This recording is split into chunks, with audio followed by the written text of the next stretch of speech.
ಮಹೇಶ್ವರಿ ಕಲ್ಯಾಣಿ ಹತ್ರ ಬಂದು, ಅಕ್ಕ ಪಂಚಮಿ ಈ ಮದುವೆಗೆ ಒಪ್ಪಿಗೆ ಕೊಟ್ಟಿದ್ದಾಳೆ ಅಂತ ಹೇಳ್ತಾರೆ. ಅಷ್ಟೊತ್ತಿಗೆ ಪ್ರೇಮ ಕಾವ್ಯಂಗೆಲ್ಲ ಆಶ್ಚರ್ಯ ಆಗುತ್ತೆ. ಪ್ರೇಮ ಹೇಳ್ತಾಳೆ, ನಾನು ಇಷ್ಟ ತನಕ ಪಂಚಮಿ ಜೊತೆನೇ ಇದ್ವು, ಆದರೆ ಅವಳು ಏನೂ ಹೇಳೇ ಇರಲಿಲ್ಲ.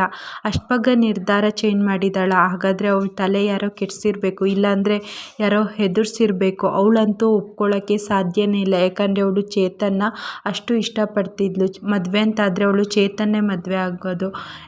ಅವಳು ಕಿಟ್ಟಿ ಮದುವೆಗೆ ಒಪ್ಪೋಕ್ಕೆ ಸಾಧ್ಯನೇ ಇಲ್ಲ ಅಂತ ಹೇಳ್ತಾಳೆ. ಅಷ್ಟೊತ್ತಿಗೆ ಮಹೇಶ್ವರಿ ಇದ್ದವಳು, ಹಾಗಾದರೆ ನಾನು ಸುಳ್ಳು ಹೇಳ್ತೀನಾ? ಪಂಚಮಿ ನನಗೂ ಮಗಳು ಇದ್ದಂಗೆ, ಕಿಟ್ಟಿ ನನ್ನ ಸ್ವಂತ ತಮ್ಮ, ಅವರಿಬ್ಬರು ಜೀವನದಲ್ಲಿ ನಾನು ಆಡ್ತೀನಾ? ಅಕ್ಕ ಈಗಷ್ಟೇ ಪಂಚಮಿ ಮದುವೆಗೆ ಒಪ್ಪಿದ್ದಾಳೆ ಅಂತ ಹೇಳ್ತಾರೆ. ಕಲ್ಯಾಣಿ ಹೇಳ್ತಾಳೆ, ಮಹಾದೇವ ಬರೋ ತನಕ ನಾನೇನು ನಿರ್ಧಾರ ತಗೊಳಕ್ಕಾಗಲ್ಲ, ನಾನೊಂದ್ಸಲ ಪಂಚಮಿ ಹತ್ರ ಮಾತಾಡ್ತೀನಿ ಅಂತ ಹೋಗ್ತಾಳೆ. ಪಂಚಮಿ ಹತ್ರ ಬಂದ ತಕ್ಷಣ, ಮಗಳೇ ನೀನು ಈ ಮದುವೆಗೆ ಒಪ್ಪಿದ್ಯಾ? ಈ ಜನಗಳೆಲ್ಲ ಏನಾದ್ರು ಹೇಳ್ತಾರೆ ಅಂತ ಹೆದರಿ ನೀನು ಈ ಮದುವೆಗೆ ಒಪ್ಪಿಗೆ ಕೊಟ್ಟಿದ್ದೀಯಾ ಅಂತ.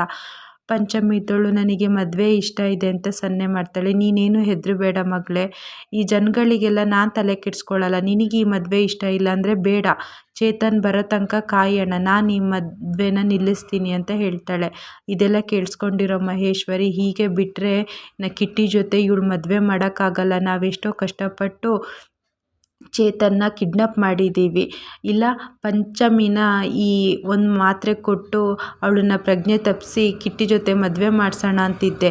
ಈಗ ಈ ಮಾತ್ರೆನ ಕಲ್ಯಾಣಿಗೆ ಜ್ಯೂಸಿಗೆ ಹಾಕಿ ಕೊಟ್ಟರೆ ಅವಳು ಪ್ರಜ್ಞೆ ತಪ್ತಾಳೆ. ಆವಾಗ ನಾನು ಈ ಮದುವೆನ ಹೆಂಗಾರು ಮಾಡ್ಬೋದು ಅಂದ್ಕೊಂಡು ಒಬ್ಬಳು ಜ್ಯೂಸ್ ತರೋತ್ತಿಗೆ ಆ ಜ್ಯೂಸಿಗೆ ಮಹೇಶ್ವರಿ ಮಾತ್ರೆ ಹಾಕಿ ಕಲ್ಯಾಣಿಗೆ ತಗೊಂಡೋಗಿ ಕೊಡ್ತಾಳೆ. ಅಕ್ಕ ಕುಡಿ ಅಕ್ಕ, ನೀವು ತುಂಬ ಸುಸ್ತಾಗಿದ್ದೀರಾ ಅಂತ ಹೇಳಿ ಕುಡಿಸಿ ಅವಳಿಗೆ ಪ್ರಜ್ಞೆ ತಪ್ಪಿಸ್ತಾಳೆ.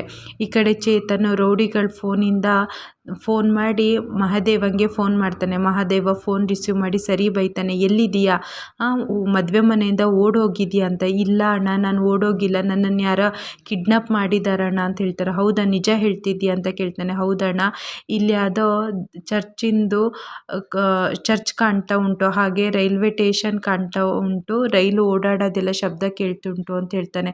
ಸರಿ, ಹಾಗಾದರೆ ಇದು ಹಳೆ ಫ್ಯಾಕ್ಟ್ರಿ ಇರ್ಬೋದು, ಹಳೆ ಕೋಟೆಯಲ್ಲಿರೋ ಹಳೆ ಫ್ಯಾಕ್ಟ್ರಿ ಇರ್ಬೋದು, ನಾನು ಈಗಲೇ ಬರ್ತೀನಿ, ನೀನೇನು ಹೆದರಬೇಡ ಅಂತ ಹೇಳ್ತಾನೆ. ಅಷ್ಟೊತ್ತಿಗೆ ರೌಡಿಗಳ ಬರೋದು ಸೌಂಡ್ ಕೇಳುತ್ತೆ. ಸರಿ ಅಣ್ಣ, ಅವ್ರು ಬಂದರು ಅನಿಸುತ್ತೆ, ನೀನೇನು ಹೆದರಬೇಡ, ನಾನು ಬರ್ತೀನಿ ಅಂತ ಚೇತನ್ ಫೋನ ತೆಗೆದಿರ್ತಾಳೆ. ಅಷ್ಟೊತ್ತಿಗೆ ಆ ರೌಡಿ ಕಡೆಯವಳು ಹೆಂಗಸು ಬಂದು, ನೋಡು ಇವನು ಇನ್ನೂ ಮಲಗಿರಲಿ ಅಂತ ಅವಳು ಸುಮ್ಮನೆ ಸೀದಾ ಅಲ್ಲಿಂದ ಹೋಗ್ತಾಳೆ. ಮಹಾದೇವ ರಾಮ್ಗೆ ಫೋನ್ ಮಾಡಿ, ರಾಮ್ ಚೇತನ್ ಎಲ್ಲಿದ್ದಾನೆ ಅಂತ ಗೊತ್ತಾಯಿತು ಅಂತ ಹೇಳ್ತಾನೆ. ಎಲ್ಲಿದ್ದಾನೆ ಅನ್ನೋಷ್ಟೊತ್ತಿಗೆ ಅವನಿಗೆ ಸಿಗ್ನಲ್ಲೇ ಕಟ್ಟಾಗುತ್ತೆ. ಹಲೋ ಹಲೋ ಅನ್ನೋಷ್ಟೊತ್ತಿಗೆ ಕೇಳೋದೇ ಇಲ್ಲ.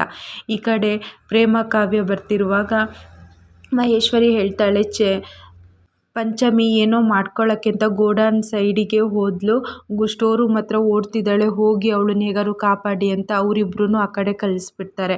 ಅವರು ಪಂಚಮಿ ಏನಾದ್ರು ಮಾಡ್ಕೊಳ್ತಾಳೆ ಅಂತ ಪ್ರೇಮ ಮತ್ತು ಕಾವ್ಯನೂ ಸೀದಾ ಓಡ್ತಾರೆ. ಈ ಕಡೆ ಮಹೇಶ್ವರಿ ಯೋಚನೆ ಮಾಡ್ತಾರೆ, ಇನ್ಯಾರ್ದು ಈ ಮದುವೆ ನಿಲ್ಲಿಸೋಕ್ಕೆ ಸಾಧ್ಯನೇ ಇಲ್ಲ ಅಂತ. ಕಿಟ್ಟಿ ಮದುವೆ ಹುಡುಗನ ಎಲ್ಲ ಡ್ರೆಸ್ ಹಾಕ್ಕೊಂಡು ಬಂದು ಮಂಟಪದಲ್ಲಿ ಕೂತ್ಕೊಂಡು, ಪುರೋಹಿತರೆ ನೀವಿನ್ನೂ ಮಂತ್ರ ಸ್ಟಾರ್ಟ್ ಮಾಡಿ ಅಂತ ಹೇಳ್ತಾರೆ. ಇಷ್ಟು ಇವತ್ತಿನ ಸಂಚಿಕೆಯಲ್ಲಿ ನಡೆದಿದೆ.